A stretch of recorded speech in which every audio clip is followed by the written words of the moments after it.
Aula de história, nós vamos falar da propaganda do regime militar. Olha aí a propaganda do regime militar. Aí já diz tudo, né, turma? Aí já diz que a propaganda, ela foi intensamente utilizada pelo regime militar. Diverso lema como este é um país que vai para frente. Tá, ó, este é um país que vai para frente, ou ninguém mais segura este país. Foram propagados pelo governo por meios de adesivo, anúncio em diversos meios de comunicação, como televisão, jornais e revista. Com esse tipo de propaganda, tá? Que a professora falou aqui acima, o regime militar, ele pretendia exaltar o nacionalismo, tá? E transmitir a impressão de que o Brasil se tornava uma grande potência. E com isso eles queriam o quê? Encobrir, né, de forma os problemas enfrentados pela população. Então eles queriam mostrar que tudo era certinho. Olha aqui, ó, ninguém mais segura este país. Brasil, ame-o ou deixe-o. Tá? Era um lema. Tá? Esse aqui é um cartaz publicitário produzido na década de 1970, divulgado pelo regime militar. Então, qual era a intenção, turma, do governo ao fazer essas propagandas aí? Tá? O governo pretendia, como a professora explicou, exaltar a impressão de que o Brasil tinha se tornado uma grande potência, né? Valorizando a sua própria imagem perante a população. Nesse caso, os aspectos negativos do regime não era citado, tá? Aqueles cidadãos que não concordavam com o governo, eles eram vistos como inimigo da nação, tá? Então vamos ver aqui tem um texto que ele fala de cidadania no dia a dia, os cuidados dos meios de comunicação.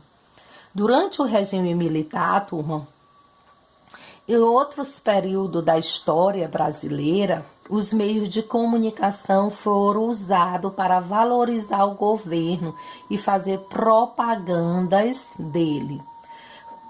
Por isso, devemos sempre ter cuidado com as informações recebidas pela mídia. Nem tudo que é informado é verdade, ou é o que é de fato, o que é melhor para a população.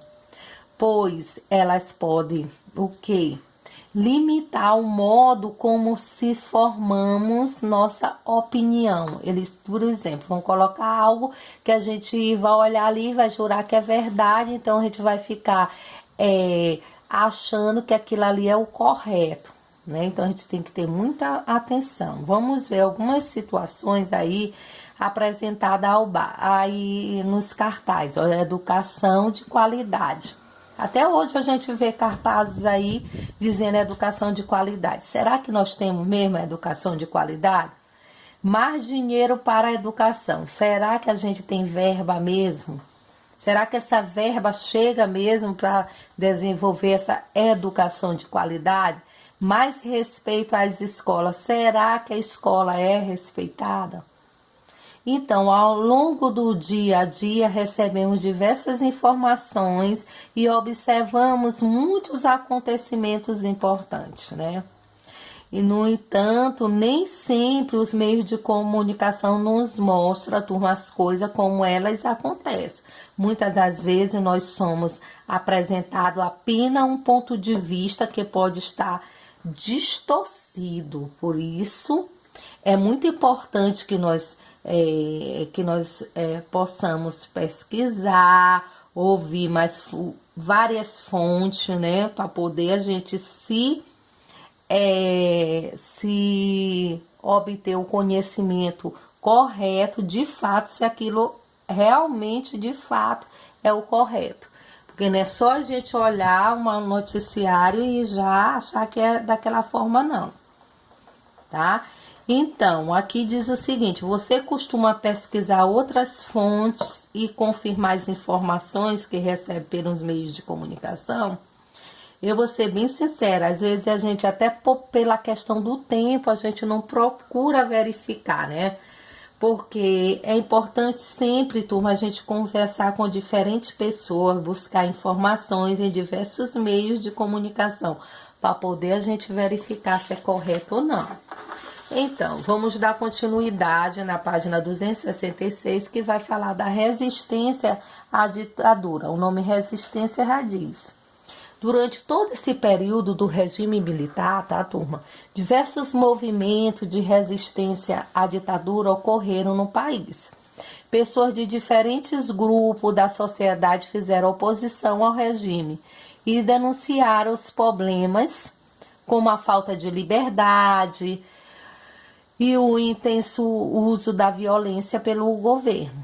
Ninguém que venha me dizer que o período da ditadura foi bom. Essa resistência, ela foi expressa de diferentes maneiras. Lá por volta do ano de 1968, turma, muitas passeatas, como vocês podem ver aqui na gravura, foram organizadas, tá? E com isso eles começaram a mobilizar milhares de pessoas contra a ditadura. Olha isso aqui. Após esse ano, houve um aumento da violência, da repressão contra os opositores ao regime militar. Com isso, você já deve saber que começou a haver espancamento, né? E tudo isso impedindo as manifestações da população. Então, escritores, cineastas, artistas, professores, intelectuais, tá? E operários se reuniram para protestar contra o abuso da ditadura. Esse movimento, turma, ele ficou conhecido como Passeata dos 100 mil, tá? Eu ouvi muito falar isso. Isso aí, a minha professora de história falava muito dessa passeata dos 100 mil. E foi aonde? Foi na cidade do Rio de Janeiro, lá no ano de 1968. Aí tem duas perguntas aqui. Atualmente as pessoas saem às ruas para fazer manifestações? Claro que sim, até hoje, na atualidade. Tá? Por quê? Porque a gente não concorda com certo tipo de medidas do governo. Então, qual é a sua opinião sobre esse tipo de manifestação? E aí, o que vocês me dizem? Eu acho que é uma forma da gente reivindicar, né? Algo precisa a nossa sociedade, essas manifestações na rua. De forma que a gente não pode também utilizar de agressão, fazer de forma parcial, né? Para a gente lutar pelos nossos direitos. Então, com o aumento da repressão, cresceu também o número de grupos que recorreram à luta armada como forma de resistência à ditadura, formada em grande parte por os estudantes, tá? Operários, camponeses. Então, esses grupos, turma, eles realizaram diversas ações de guerrilha, tá? Como sequestro de embaixadores estrangeiros para serem trocados pela libertação dos presos políticos. Em resposta ao governo, o que aconteceu? Em resposta o governo endureceu ainda mais a repressão, tá? E as perseguições aos opositores se tornou pior ainda, tá? Eu não sei se vocês se lembram, mas eu vou enfatizar para vocês o significado da palavra embaixadores, que são representantes responsáveis pelo diálogo com os países estrangeiros, tá?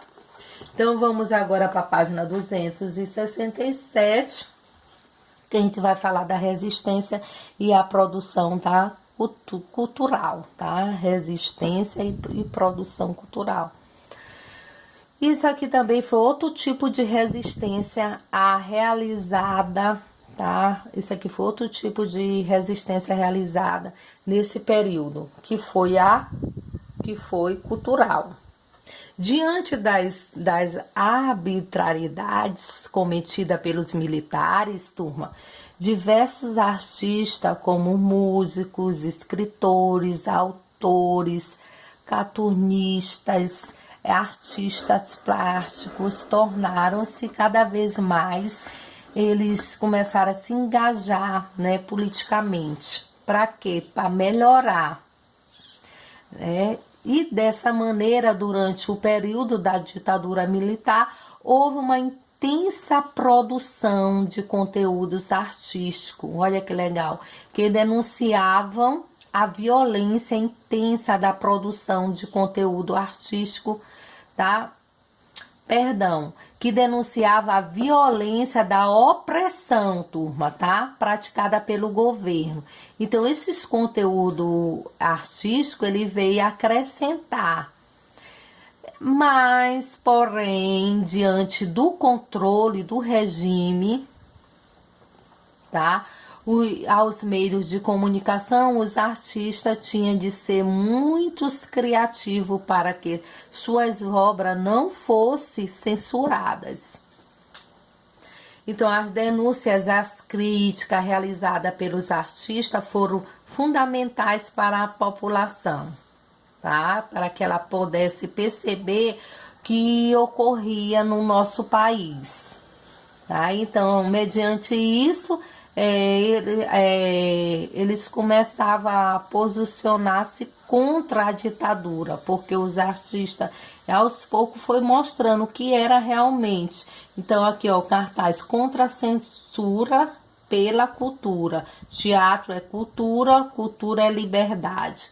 Então, esses tipos de artista aqui, né, também eles foram muito corajosos. Então, aqui vocês têm autores protestando, tá, contra a censura imposta pelo regime militar. Aqui foi no Teatro Municipal, na cidade de São Paulo, no ano de 1968. Então, vocês podem estar se perguntando aí, professora, por que não havia liberdade de expressão no período da ditadura? Porque o governo militar, ele queria evitar a propagação das ideias contrárias ao regime. E por isso eles impediam a livre manifestação de ideia na época. Vamos ler aqui, Vivendo Valores. A liberdade de expressão é um direito de todas as pessoas que têm de expressar livremente seus pensamentos e opiniões, sem sofrer qualquer tipo de repreensão por causa disso. Ela é fundamental para que as pessoas possam viver em sociedade mais justa e tolerante.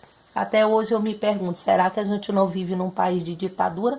Porque a gente diz que o Brasil, a gente exerce uma democracia, vive num país democrático, onde a gente tem livre ação de liberdade de expressão. Será mesmo? Será que você tem um direito de até um gestor, um vereador, um prefeito, um governador, ou até ninguém nem está assim, como se estivesse tão distante, né?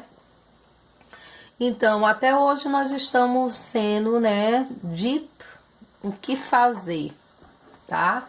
Então, vocês vão dar continuidade na página 268 com a professora, que a gente vai falar da resistência e a música durante a ditadura, tá? Só querendo dizer para vocês que muitos músicos brasileiros também fizeram oposição ao regime militar, como Chico Buarque, Geraldo Vandré, por exemplo, usavam suas canções para denunciar o que estava ocorrendo no país. Eu acho que e os festivais também de música, tá? Promovido pelas emissoras de televisão durante a década de 1960. Ajudaram a difundir algumas dessas canções. Porém, Vários músicos foram censurados. Isso é esperado, né? Perseguido durante a ditadura. Alguns deles foram inclusive presos, tá, turma? Um dos músicos que mais tiveram problemas na época com a censura foi Chico Buarque, tá? Que compôs diversas músicas que criticavam o regime militar. Vamos ler aqui um trecho de uma canção do artista chamado Apesar de Você. Hoje você é quem manda. Falou, tá falado. Não tem discussão. A minha gente foi... Não, a minha gente hoje anda falando de lado e olhando pro chão. Olha que reflexão legal. Então vocês vão refletir, tá, turma, sobre esse trecho da música. É uma mensagem do Chico Buarque pretendendo...